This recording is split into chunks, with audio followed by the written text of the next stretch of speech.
Welcome to the Real Bible Rob podcast. Are you woke? No word has produced more polarizing discussion than the word woke in recent years. And people get really angry about it. But it's so ironic is that most people who use the word woke or who use it as a negative actually can't define it. And it just means anything that's liberal that they don't like. But instead, the term comes out of the black community in the mid 20th century, something around the 30s to 40s or so, and it really just means those people who've woken up to the reality of oppression and especially against black people, against Jim Crow, for civil rights. And the term had then kind of expanded over time. And this is probably what people, object to about it nowadays. But I think that if we take it in its the idea of waking up to reality and being woke, especially as people in the dominant culture, as white people being woke, that's a good thing. It means that we can see things as they really are. So what does this have to do with the book of Amos? Well, it turns out to be everything. Amos is a very interesting book of the Hebrew Bible. Not very long. I recommend anyone who really cares about Scripture to really look at Amos closely. And there's a lot of reasons why. So let's get started. I'll talk a little bit about some of the background of why Amos is important in biblical studies, how it's used, how it really sorts people into groups a bit. And then I'll kind of deep dive on a couple of themes in Amos. One in particular is geographically, it's very important. Who's talking to whom? And how Amos uses the polemic of these different cultures around Israel, and then centers in on Israel, which was called Samaria, in particular. And I'll read lots of little pieces of Amos to kind of give you a feel for that, to kind of encourage you to take a really close look at it. A lot of what I'm doing is I'm kind of getting into this new commentary, or at least new for me, by Jordon Amos, a new translation with introduction and commentary, and it's part of the Anchor Yale Bible commentary series. So I put the reference in the notes. So if you'd like to take a closer look, I'm just starting to really get into this, but I know Amos pretty well. The reason why I know Amos well is I took an Old Testament survey class, of course, because that's usually one of the first biblical studies classes that most seminarians take. And it's widely referred to in most seminaries, especially seminaries that are more mainline.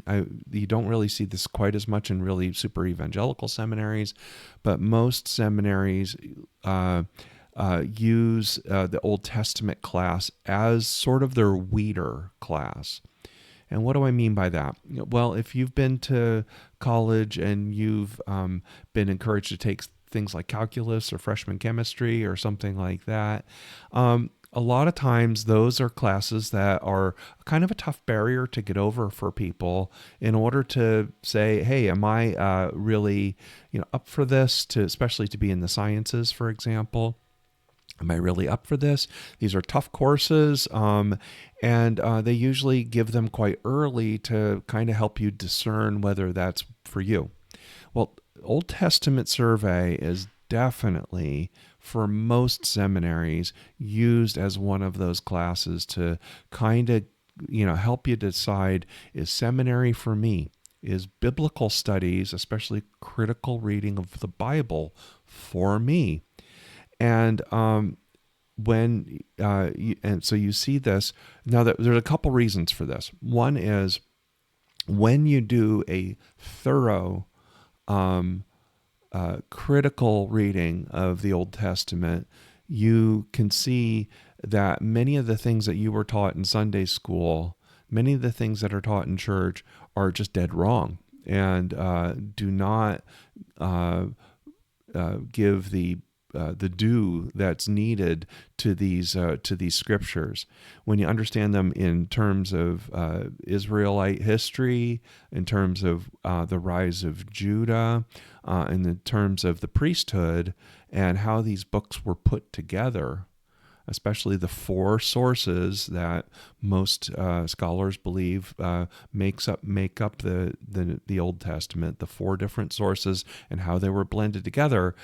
If you have trouble with that, and many people do, it's going to create a lot of problems for you.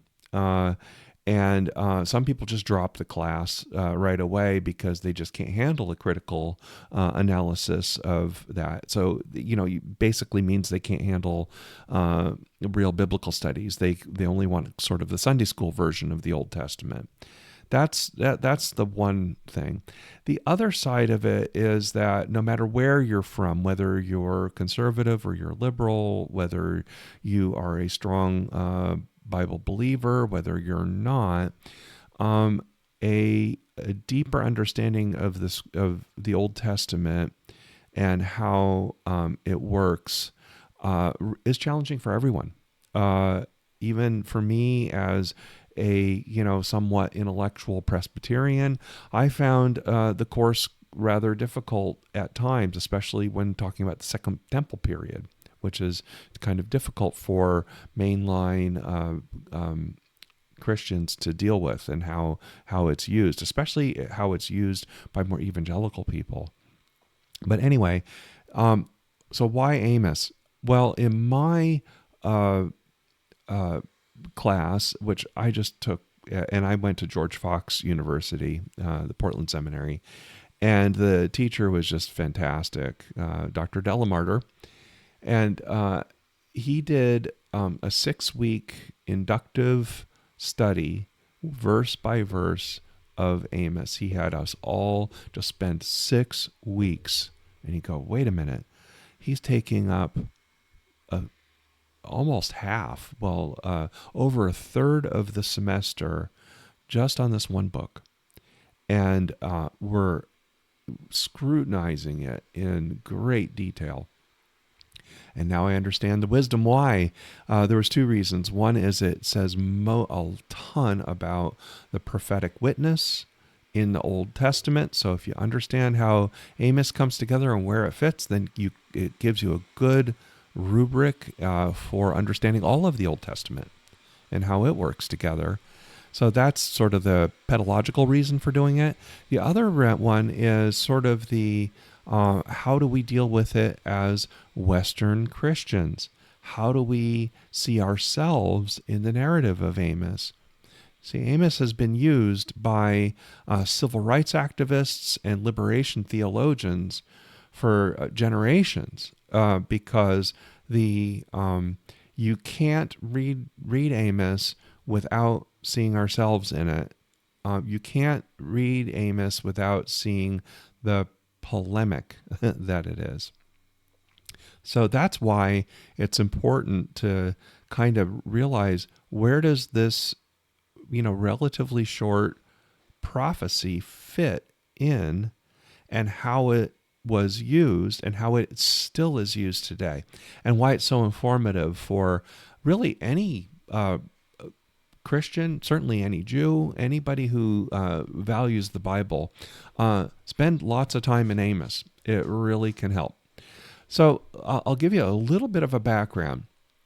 So Amos, right in verse 1, says that he's out of Tekoa, and he is a prophet that was a shepherd. So, he's an ordinary guy. And, that's the idea here is that an ordinary person, unlike, say, Jeremiah or many other prophets who were, basically advisors to kings, right? In this case, Amos is just saying, hey, no, look, I'm an ordinary guy, and I come out of Tekoa as a shepherd. Now, Tekoa's interesting because Tekoa is in Judah, south of, in the hills, south of Jerusalem. And the focus of the book is about Israel or Samaria in the north. And you go, why is a Judean talking about Samaria in the north? Seems a little unfair. He says that it's in, and it's very precisely identified in a time in history when there was a great earthquake, 2 years after the earthquake, during the reign of Uzziah, who was the king of Judah. And this is 783 to 742 BCE. This is before 722 BCE, which means that 722 BCE is when the Assyrians finally took over all of Samaria and northern, Israel, what was called Israel at the time. Basically the northern kingdom, the non-Judah part of what the Israelites had. And so the whole book is about kind of explaining why Israel, Samaria, is in so much trouble. Now, actual authorship, as always, is a little bit problematic here. There are clearly parts of Amos, especially chapters 7 through 9, that come much later. It could be that it was revised, but clearly Amos is talking about as this Judean from Tekoa who went to the north to kind of report on what's going wrong in Israel and giving them warnings. So that's the geography and the time. So that and I'll talk about this a little bit later, but probably the motivation for the book has less to do with Israel and more to do with Judah. Because at the time in Judah also, there was a lot of challenges about how to be faithful, how to protect themselves against the enemies that were always encroaching on them, whether it's the Assyrians, whether it's the Egyptians, Babylonians, or whoever. So this is Amos's warning to Judah about you don't want what's happening in Israel to happen down here in Judah. I think if you read it that way, then you can kind of get an idea of why the importance of this book. So the other part of this that's so interesting is actually, again, in the geography. A lot of the geography references here in chapters 1 and 2 can be a little bit confusing, and don't let that distract you too much, because there are specific instances that Amos is talking about, where somebody's betrayed somebody else, some group of people have betrayed another group, and it's not so much about the details of that, more that how he's approaching all of the stuff that's happening around Israel and Judah in order to highlight the problem within Israel and Judah. So if you start in the beginning, he starts with Damascus, and Damascus is way to the north, right? It's way up in Syria, so it's the farthest away from Jerusalem. So he kind of starts there, and what you'll notice is that he kind of circles Jerusalem and or kind of circles Judah and Israel with all these other kingdoms around it, and then arrives at the center. Damascus being the farthest away in Syria, also called Bashan, by the way. Syria was called Bashan, and that's important a little bit later, and I'll explain why. But and he says, in each case, he says, Damascus or whoever has committed 3 crimes and make that 4. And again, these are specific grievances, but the idea being is that it's not just the stuff I'm listing here, according to Amos, but there's many more. It's a total screed against them. So it starts with Damascus, then it goes to Gaza, which is kind of way to the southwest. And then it goes back up to Tyre, which is way in the north. Then it goes to Edom, which is across the Dead Sea, sort of to the southeast. So it's not even directly across the Dead Sea where Gilead and Moab are. No, it's further down. It's way down at the bottom of the Dead Sea where Petra is. So if you've been to the Holy Land or into Jordan, that's where those were basically the routes, the trade routes that went to Arabia, is Edom. And then it goes to there's an ancient animosity against Edom. This is why you have Esau, who was the opponent or the older brother of Jacob, giving up his inheritance. That was used as a polemic against Edom. Even today, in fact, you need to be careful talking about Edom today, because people use it as a racist trope today. But still in history, Edom was often a target in of the prophets to say, don't be like them. And then you get to, then start circling and getting closer. The Ammonites are north of Edom and are across the Jordan, in the Transjordan, which is the east side of the Jordon River, where the kingdom of Jordan is today. And the Ammonites, in verse 13 says, chapter 1, verse 13, they ripped open Gilead's pregnant women so they could expand their territory. And Gilead was between the Ammonites and Judah, and they were vulnerable. This is where like Jericho is and the lower Jordon Valley. And it just shows that in order that they could expand their territory using warfare against innocent people, that they were guilty of something that happened throughout history of the Bible, of course, and even today.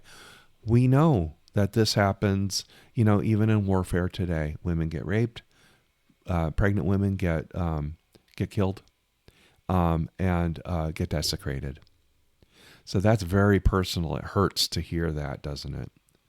Then they come in one kingdom closer, and that's Moab. They burned the bones of Edom's king into lime. Now, to us, this doesn't sound like a big deal, but what they're doing, this was considered really horrific, is to take the memory of people, and you can't even keep the bones of your heritage of of Edom's king. So they're saying, Moab, you're so bad. You went to your neighbor to the south and you conquered them, and then you're trying to wipe them off the map. Genocide. Just wipe them off the map, including their memory of who they are. Terrible stuff, right? Then the next kingdom is Judah themselves. And this is Amos talking to Judeans, and he's a lot more gentle on Judah than he is about the people around. Maybe he doesn't want to insult the people who he's talking to directly. Maybe he's trying to use other people as an example. But he does say one thing, and this is something that was a big deal in this time, in the 700s BCE, 600s BCE. I just talked about King Josiah and the faithfulness of the temple and the consolidation of Judaism in the single temple in Jerusalem. And he says, Amos is saying, a century earlier, he's saying, you're following after false gods. You are building shrines and temples and everything to other gods instead of to the one true God, against Adonai, Yahweh. So that's their big deal. Don't be faithless. He's saying you're faithless. Then after Judah, he gets into Israel. So finally he gets to the point. We get 11 verses about Israel here. All these other ones were much shorter. And it's all polemic. It's all negative. Now, when we're talking about Israel, remember, we're talking about Samaria. And the polemic against Samaria lasts for 1,000 years. Even to the time of Jesus, you're hearing, and even people who are, Jewish Orthodox, ultra Orthodox Jews and very Orthodox Jews today look at down on Samaria, and these verses are kind of used about it, and it's all about their debauchery and wealth. So let's pull out for a second again. Why is Israel being targeted so much? At the time, in this 100, 200 years before falling to the Assyrians, Israel became very wealthy. And there are two reasons for this. One is the Valley of Kidron, the Kidron Valley, which goes from Haifa, modern Haifa today, to the Jordon River. Megiddo, you've heard of Megiddo probably. Nazareth is in the hills on the north side looking down to it. And it's this broad, well-watered valley. Gets a lot more rain up there. There's a river there. It's a breadbasket. It's much like many other places that you see where you get ample rainfall, probably 30 inches of rain a year. It's I envision it's a lot like the Willamette Valley in Oregon or the Northern Central Valley in California. Just an absolute breadbasket. There's enough water around. It's broad and wide and flat. So if you ever get a chance to go to Israel and you see the Kidron Valley, you go, that's why. If you go to the east of there, first of all, to the west is the Mediterranean Sea, so that's a natural barrier. You go to the east there, the Jordan is a natural barrier. And then when you get into the hills of Ammon and, into Jordan, it becomes drier and drier and drier. It becomes desert. And just in between is sort of the sweet spot of the Kidron Valley.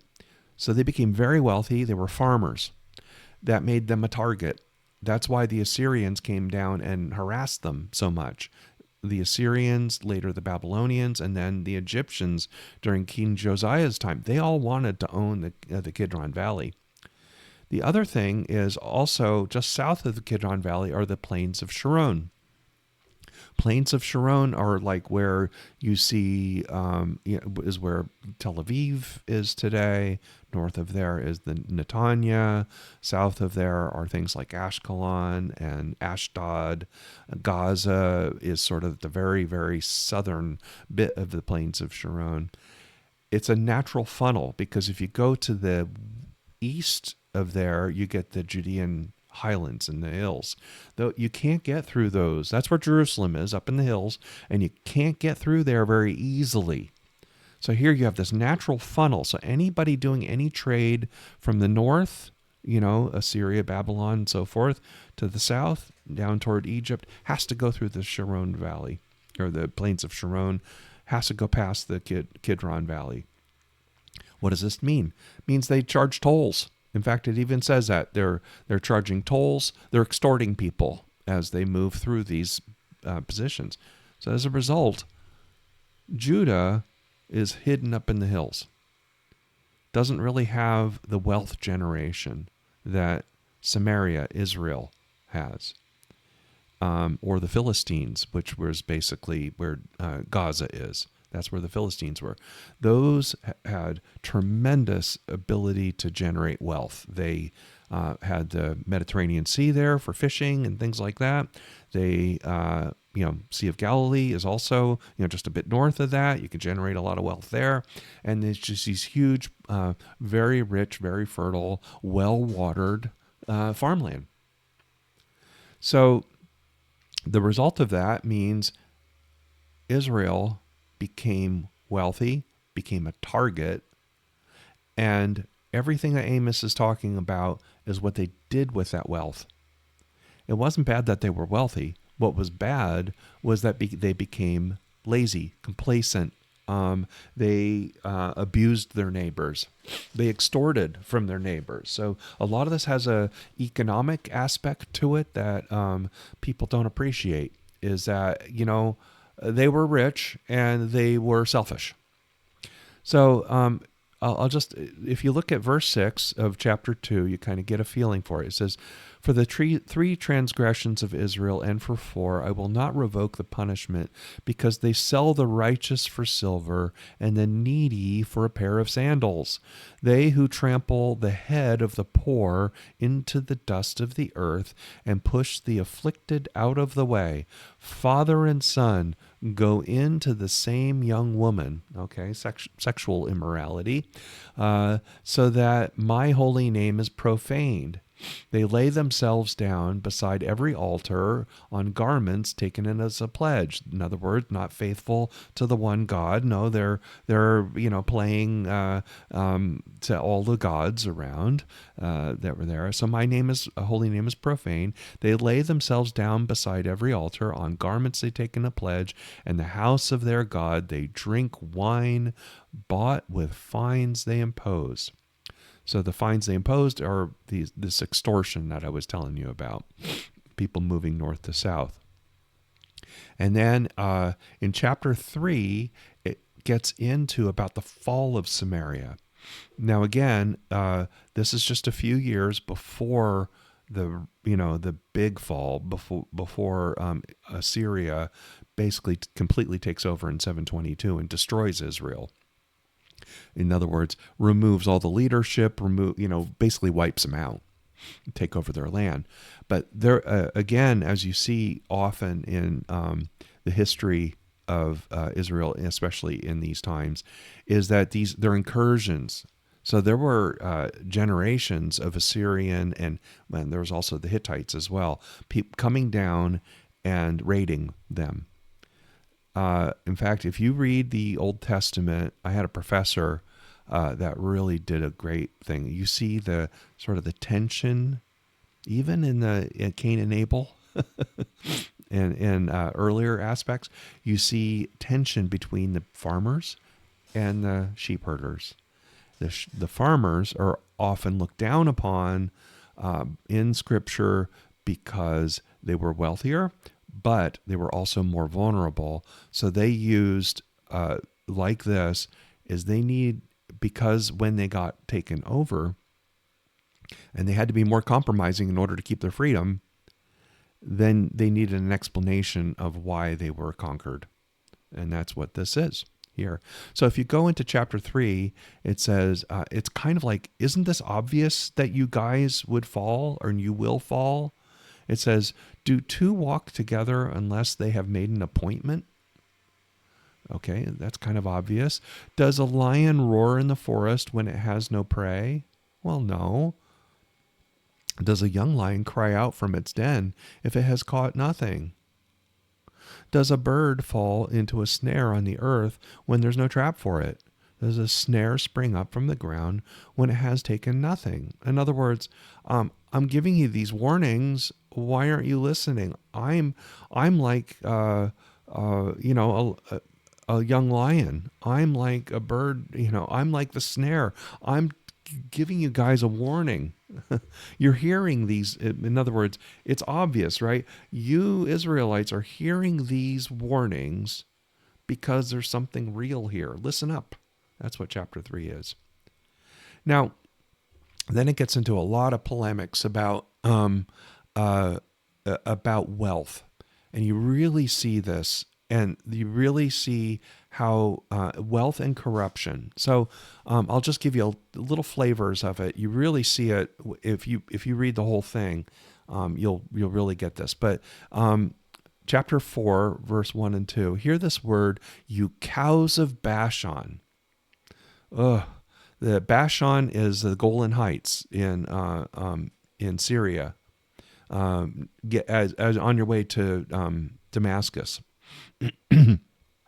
"who are on Mount Samaria, who oppress the poor, who crush the needy, who say to their husbands, 'Bring me something to drink.' So they're making it kind of this misogynistic, obviously, about a lazy woman sitting on couches. The Lord God has sworn by his holiness, the time is surely coming upon you. They shall take you away with hooks, even the last of you with fish hooks.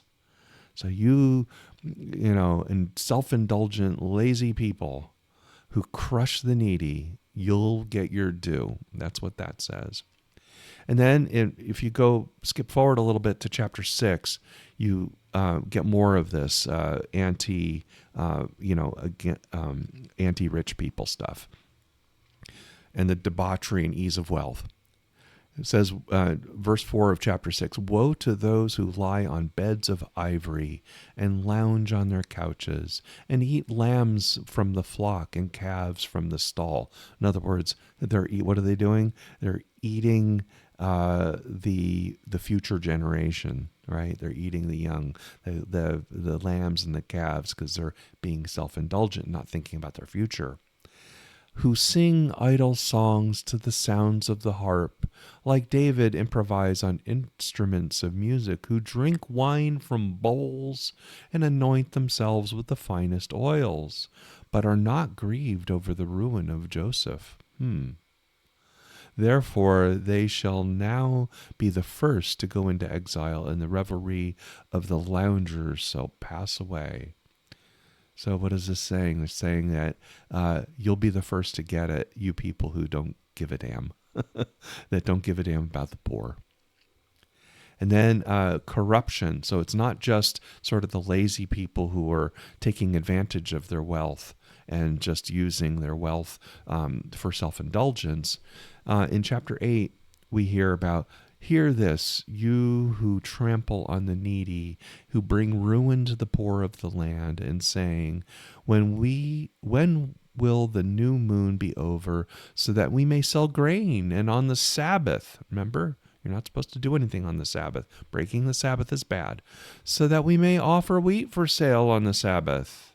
We will make the ephah smaller. What does that mean?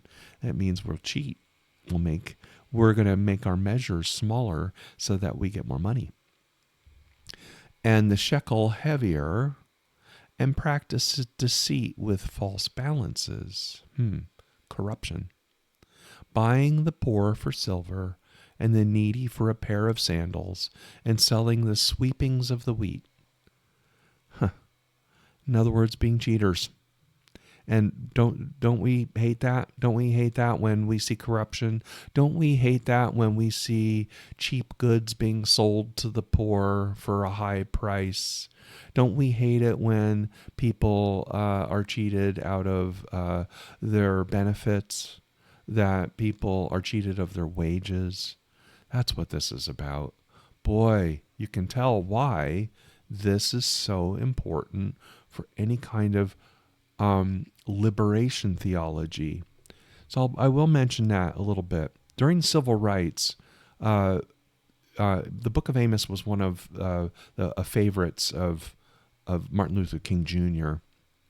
Also, during civil rights, you would hear about this, is that any kind of justice, it wasn't just justice. Remember that it was economic justice as well. It wasn't just about voting rights. It was about voting rights for economic justice. It was about poor people being constantly shoved down. That's what civil rights was all about. That's what was Jim Crow all about. Jim Crow in the South was, if they couldn't have slavery, if the white ruling class couldn't have slavery, well, they can put all sorts of barriers and prevent people from voting, prevent people from accumulating wealth, sending people to prison and mass incarceration, all of those things. Boy, doesn't that fit what we're seeing here? So that's why in civil rights, the book of Amos was famous for this. The book of Amos, in their parlance, would be woke. If you read the book of Amos and you go, oh my gosh, look at the systemic inequality. It's just like what they did. We in America are doing what they did. We're sitting on top of vast stores of wealth. We have productive capacity in the West, in America especially, that far exceeds anything anyone's ever seen. And what are we doing with our wealth? We're just accumulating more comfort for ourselves rather than being just. Rather than lifting everybody up, we're just lifting up the super wealthy. And that's what this is. This is all the book of Amos is about these very high people who are basically robbing everyone around them. This also gets into liberation theology in Latin America. That has really been shoved down a lot by Americans, especially the American right, thinking, it's Marxist, you Marxists, you terrible liberation people. Yes, there is an aspect of Marxism, communism, all of those terrible things that you don't want to repeat from the 20th century. But what they've done, so sometimes it is, you have to be careful, right? About what you do. And you don't want to have the people that were oppressed become the new oppressors. Yeah, hey, I'm all for that too. But the thing is that in Amos, what you're seeing is that you're not seeing the oppressed becoming the oppressors. You're seeing the fact that you're laying the seeds. The inequality here is laying the seeds for destruction. And if we're not careful, this is what a lot of liberation theology people will say, or people from the global south are saying. You rich folks, you have to be careful because you could be like these people. Your inability to reform, your inability to lift up the people who are being oppressed are the seeds for revolution, are the seeds for destruction. That's what Amos is here. And this is why it's so hard to read. I will say that people who read Amos, especially like in Old Testament survey classes or really read it closely, they fall into two camps. They either say, no, this is just about them. It has nothing to do with us. It's a very, or they reject it or they ignore it. And then others who read it go, wow, there are lessons to learn here. And I think this is what the civil rights people and the liberation theology people are doing, is they're saying there are lessons to learn here. This is why they call it woke. And just like using the term woke today, you can see it as, I hate woke. It's bad. It's destroying everything. I'm going to put all of my liberal hatred into woke. But if you look at where woke, the idea of woke, waking up to seeing what's really going on, and trying to avoid destruction, then you could maybe see it in a different way. And then finally, it talks about destruction, or about and divine judgment. And Book of Amos has a couple of really cool parts to it. There's in the middle of chapter 5, there's this thing where it is about cosmology, actually, which is really strange when you think about how long ago this was. They go, the one who made the Pleiades and Orion, the stars, the constellations, and turns deep darkness into the morning, and darkness the day into night, who calls for the waters of the sea and pours it out on the surface of the earth. The Lord is his name, who makes destruction flash out against the strong, so that destruction comes upon the fortress. In other words, God's stronger than you are. The God of the universe is going to pass judgment and is able to do that. Then probably the most famous verse from Amos is chapter 5:24. It says, "But let justice roll down like water and righteousness like an ever-flowing stream." This was a rallying cry during civil rights. And Martin Luther King loved this verse and used it frequently. Let justice roll down like water. In other words, let the judgment come. We need it. We need the reform. We need the warning that Amos gives us.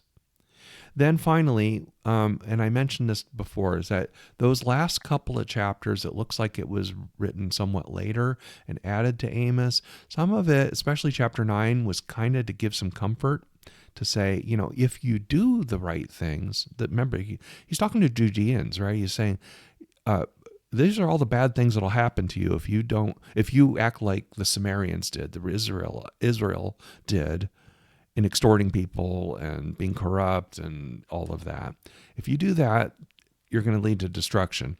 If you reform and you don't do that, then there is the promise of redemption. There's the promise that this won't happen to you. So, and you especially see that in chapter 9. And he talks about David. Amos's warning is a warning for Judah, not necessarily talking to Sumerians. And we know this because he's talking about David. David was a favorite in Judah, of course, because David was the one that consolidated the kingdom into Jerusalem, which is, guess what, in Judah. And he comes from the tribe of Judah. Jesus comes from the tribe of Judah. So this is how Judah's supremacy basically happened through the centuries. And this is the restoration that you see at the end of chapter 9. So it's interesting, and it gives context to who Amos is talking to about, but really it's not the main message. The main message comes in these earlier chapters, talking about corruption and warning. So what do we do with this? This is why Amos is so important for us today. It's important for us because we're at a crossroads right now. We have been here many times before, but we're really in it right now, where you've got the majority of people being pushed down economically, marginalized economically, and that the wealthy are getting wealthier and wealthier and wealthier. And there's this sense of being exploited. Well, what happens when people get exploited? They don't behave well. They look to demagogues. They lash out. They give in. They become the target of bad people, bad foreigners. And that's what happens today, right?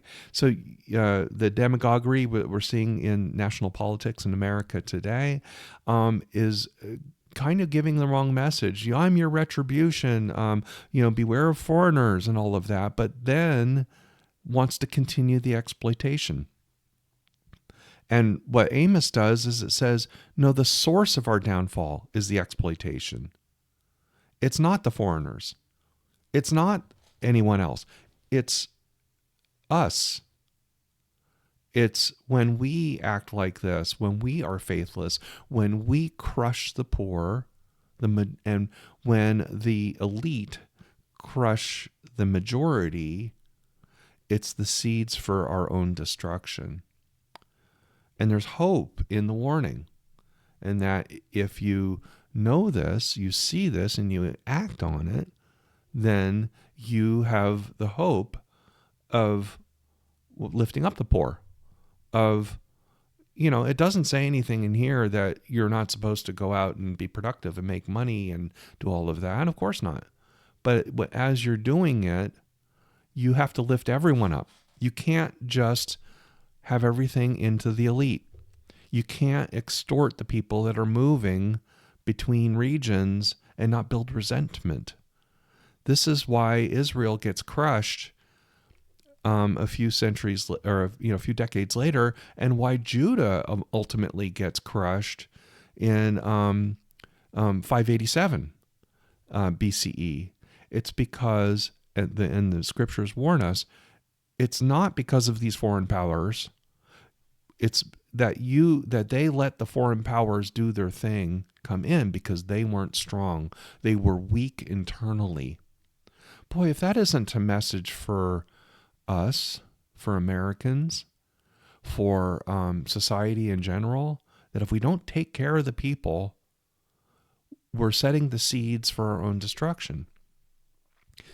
And if you call that woke, okay, that's what it is. It's woke. Maybe it's not such a bad thing after all. Maybe instead of oppressing the people who are vulnerable, maybe what we need to do is build structures and systems and a politics that makes it fairer for everybody, so that we don't set the seeds of our own destruction and let the enemy's within.